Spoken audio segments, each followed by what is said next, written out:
welcome to Emotions and Stories. In a country where countless women quietly carry the weight of the families, often unnoticed and unsung, there are stories that deserve to be told.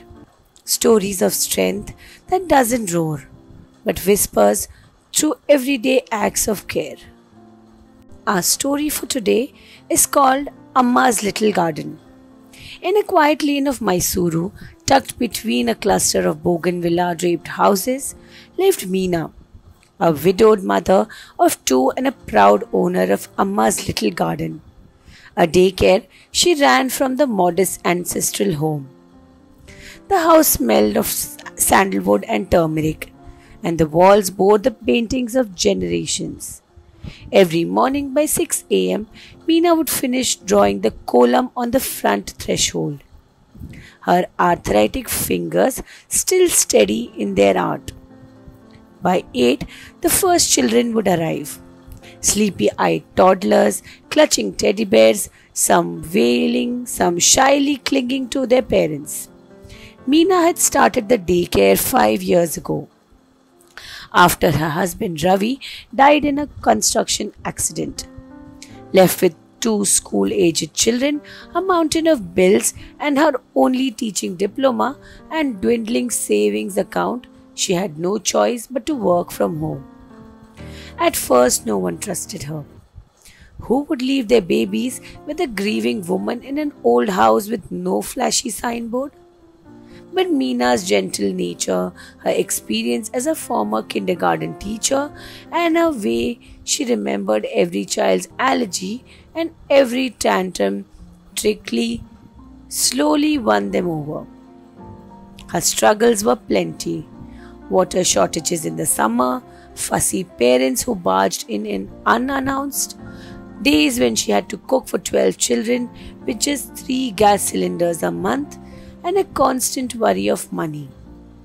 There were times when she sold her gold bangles to buy educational toys or mend a leaking roof before the monsoons. But triumphs came in whispers. When little Riya, who refused to speak for months, finally sang a Kannada rhyme in chorus. When Rahul, whose parents were divorcing, began to smile again because he loved helping Meena water the garden.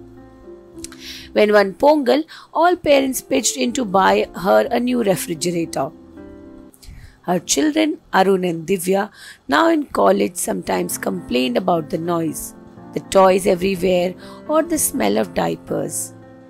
But they also watched in quiet admiration as the mother transformed lives with nothing but patience, a calm voice, and the secret recipe for mango rasayana. The daycare's name, Amma's Little Garden, was not just for show.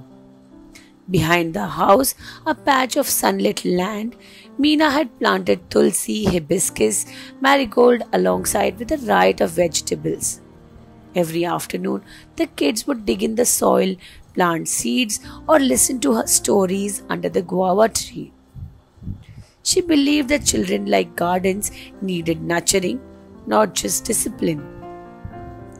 One day, a woman in a crisp white sari visited the daycare. She was from the local municipality's child welfare office. Someone had recommended Meena for a model caregiver award. Meena, embarrassed and overwhelmed, tried to decline. But a week later, she stood on stage in the town hall, sari ironed, crisp by Divya. Speech prepared by Arun, accepting the award with trembling hands and misty eyes. Meena didn't do it for recognition. She did it so she could stay close to her children, both her own and many who passed through her doors. Her life had been shaped by pain, but she had chosen to turn into purpose. In the evenings, when the last child left and the house grew quiet, Meena would sit under the guava tree, sip her filter coffee, and listen to the rustle of leaves. Her heart full, her spirit tired, but content. After life dealt her an unexpected blow, she found herself standing alone with 2 children and a home, filled more with memories than means. But instead of surrendering to sorrow, Meena chose to rebuild. Not just a life, but a space of love and learning for others. With no grand funding or fame, only the determination in her heart and wisdom in her hands, she planted the seeds of a dream in the soil of her own home. What began as a survival slowly blossomed into purpose. This is a story of Amma's little garden where care is the curriculum, compassion is the foundation, and one woman's resilience shapes the future, one child at a time. We hope you like this story. Please do like, share, and subscribe. Thank you.